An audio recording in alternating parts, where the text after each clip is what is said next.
ये आकाशवाणी है। अब आप लवलीन निगम से संसद में आज हुई कार्यवाही की समीक्षा सुनिए। पहले लोकसभा लेखक हैं पीटीआई भाषा के वैभव माहेश्वरी।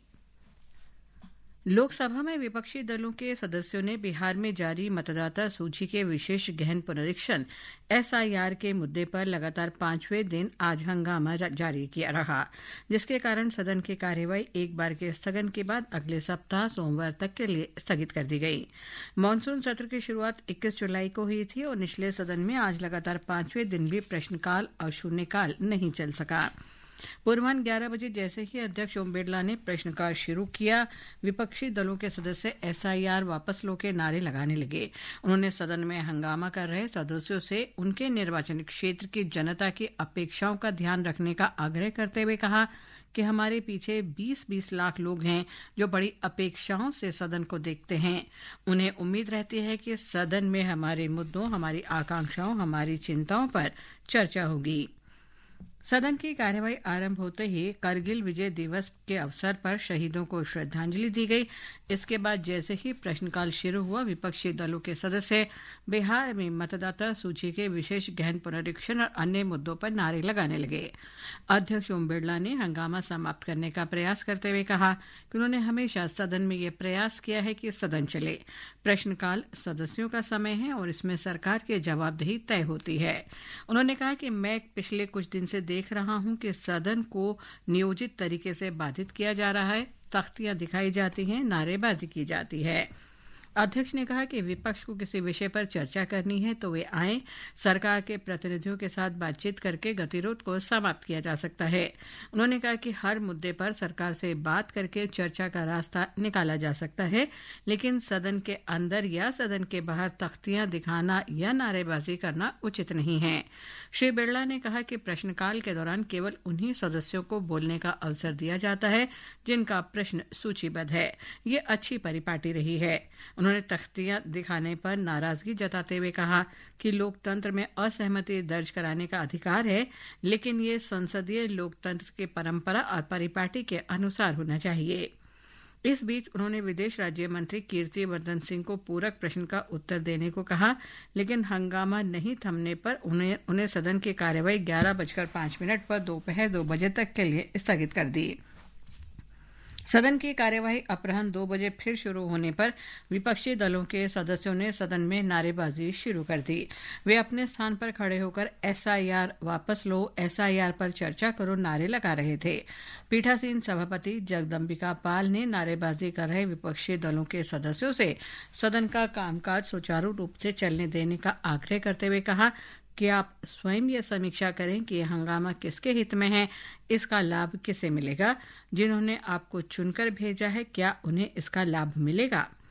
पीठासीन सभापति ने विपक्षी दलों के सदस्यों द्वारा पूछे पूरे सप्ताह सदन की कार्यवाही में व्यवधान डाले जाने का उल्लेख करते हुए कहा कि अगर आप सदन की कार्यवाही को बार बार स्थगित करेंगे तो ये कोई उपलब्धि नहीं है, बल्कि लोकतंत्र के लिए गंभीर चिंता का विषय है।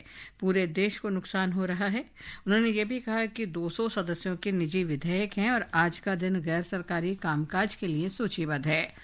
श्री जगदम्बिका पाल ने कहा कि यह गतिरोध कैसे खत्म होगा, इसे लेकर सदन चिंतित है और पूरा देश भी चिंतित है। शनिवार और रविवार को छुट्टी के दिन आप अपने क्षेत्र की जनता से पूछें कि क्या वे आपको सदन में हंगामा करते देखना चाहते हैं या अपनी समस्याओं पर चर्चा करते देखना चाहते हैं। उन्होंने कहा कि सरकार हर विषय पर चर्चा के लिए तैयार है। लोकसभा अध्यक्ष ने भी पहल की है कि सभी दलों के नेताओं के साथ बैठक कर रास्ता निकाला जाए। इस बीच पीठासीन सभापति ने कानून मंत्री अर्जुन राम मेघवाल को गोवा से संबंधित एक विधेयक चर्चा करने के लिए रखने को कहा। मेघवाल ने आज की कार्यसूची में सूचीबद्ध गोवा राज्य विधानसभा के निर्वाचन क्षेत्रों में अनुसूचित जनजातियों के प्रतिनिधित्व का समायोजन विधेयक 2024 का उल्लेख करते हुए कहा कि इस पर चर्चा कराई जाए और वो जवाब देने के लिए तैयार हैं। उन्होंने कहा कि यह विधेयक गोवा विधानसभा में अनुसूचित जनजाति के प्रतिनिधित्व से संबंधित है और बहुत महत्वपूर्ण है। श्री मेघवाल ने विपक्ष पर निशाना साधते हुए कहा कि वे अनुसूचित जनजाति के विषय पर चर्चा ही नहीं करना चाहते। विपक्षी दलों के सदस्यों का हंगामा नहीं थमने पर पीठासीन सभापति ने कहा कि हंगामे के कारण पूरे सप्ताह सदन में कामकाज नहीं हो सका। इसके साथ ही उन्होंने अपराह्न 2:13 पर सदन की कार्यवाही सोमवार पूर्वाह्न 11 बजे तक के लिए स्थगित कर दी। सदन में लोकसभा में कारगिल विजय दिवस की 26वीं वर्षगांठ 26 जुलाई के अवसर पर इस युद्ध में शहीद हुए सैनिकों को श्रद्धांजलि दी गई। सदन की बैठक शुरू होते ही लोकसभा अध्यक्ष ओम बिरला ने कारगिल युद्ध का उल्लेख किया और कहा कि कल 26 जुलाई को पूरा देश भारतीय सेना के अदम्य साहस, वीरता और पराक्रम के अमर प्रतीक कारगिल विजय दिवस की 26वीं वर्षगांठ मनाएगा। उन्होंने कहा कि कारगिल युद्ध में भारतीय सेना ने कठिन भौगोलिक बाधाओं और प्रतिकूल मौसम का सामना करते हुए राष्ट्रीय संप्रभुता और अखंडता की रक्षा में अपनी असाधारण वीरता, अदम्य साहस, शौर्य और संकल्प का परिचय दिया और विजय प्राप्त की। श्री बिरला ने कहा कि इस अवसर पर हम अपने वीर सैनिकों को नमन करते हैं और श्रद्धांजलि देते हैं जिन्होंने अपने राष्ट्र की रक्षा के लिए सर्वोच्च बलिदान दिया। हम उनके परिवारों के प्रति भी कृतज्ञता प्रकट करते हैं। इसके बाद सभा ने कुछ पल का मौन रखकर कारगिल युद्ध में शामिल हुए सैनिकों को श्रद्धांजलि दी। हर साल 26 जुलाई को कारगिल विजय दिवस मनाया जाता है। वर्ष 1999 में इसी दिन भारतीय सेना ने ऑपरेशन विजय की सफलता की घोषणा की थी, जब टोलोलिंग और टाइगर हिल जैसे ऊंचाई वाले क्षेत्रों समेत कारगिल में पाकिस्तानी घुसपैठियों से 3 महीने तक चले संघर्ष के बाद भारत को जीत हासिल हुई थी। केंद्रीय स्वास्थ्य मंत्री जेपी नड्डा ने आज सदन को बताया कि आईसीएमआर के एक अध्ययन में पाया गया है कि कोविड-19 टीकाकरण से भारतीय युवाओं में अचानक मौत का जोखिम नहीं बढ़ा है। इसमें कहा गया है कि कोविड के दौरान अस्पताल में भर्ती होने, अचानक मृत्यु के पारिवारिक इतिहास और कुछ जीवन शैली संबंधी आदतों के कारण अचानक मृत्यु की आशंका बढ़ गई। एक प्रश्न के लिखित उत्तर में उन्होंने बताया कि भारतीय आयुर्विज्ञान अनुसंधान परिषद ने बताया है कि उसने और राष्ट्रीय रोग नियंत्रण केंद्र ने अचानक मृत्यु के कारणों की जांच के लिए 2 दृष्टिकोणों पर विचार किया। उन्होंने कहा कि पहला दृष्टिकोण अचानक मृत्यु से जुड़े जोखिम कारकों का पता लगाने के लिए एक पूर्वव्यापी केस कंट्रोल अध्ययन था और अध्ययन का दूसरा दृष्टिकोण वर्चुअल ऑटोप्सी पद्धति का उपयोग करके युवाओं में अचानक मृत्यु की पूर्वव्यापी जांच करना था।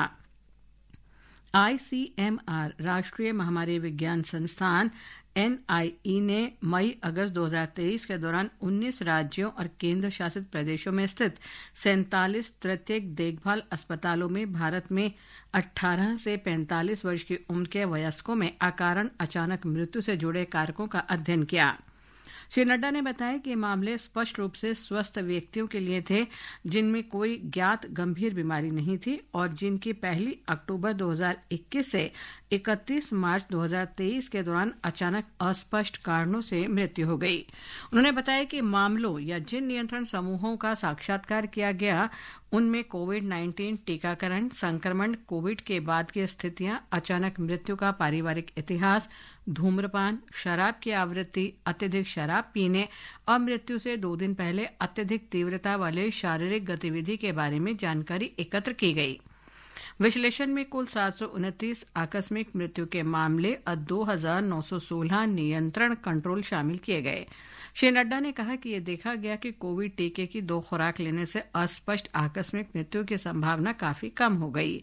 अखिल भारतीय आयुर्विज्ञान संस्थान एम्स दिल्ली द्वारा आईसीएमआर के सहयोग से और वित्त पोषण के साथ किए गए दूसरे अध्ययन का उद्देश्य युवाओं में अचानक मृत्यु के सामान्य कारणों का पता लगाना है। विदेश राज्य मंत्री कीर्तिवर्धन सिंह ने सदन में कहा कि फलस्तीन के प्रति लंबे समय से चली आ रही अपनी नीति और मौजूदा स्थिति को देखते हुए भारत ने 12 जून संयुक्त राष्ट्र महासभा के आपातकालीन विशेष सत्र का हालिया संकल्प पर मतदान में भाग नहीं लिया।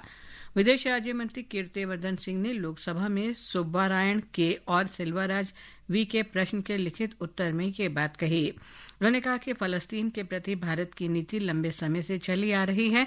भारत ने हमेशा वार्ता के माध्यम से द्विराष्ट्र समाधान का समर्थन किया है ताकि सुरक्षित और मान्यता प्राप्त सीमाओं के भीतर एक संप्रभु, स्वतंत्र और व्यवहार्य फलस्तीन राष्ट्र की स्थापना हो जो इजरायल के साथ शांतिपूर्वक रह सके।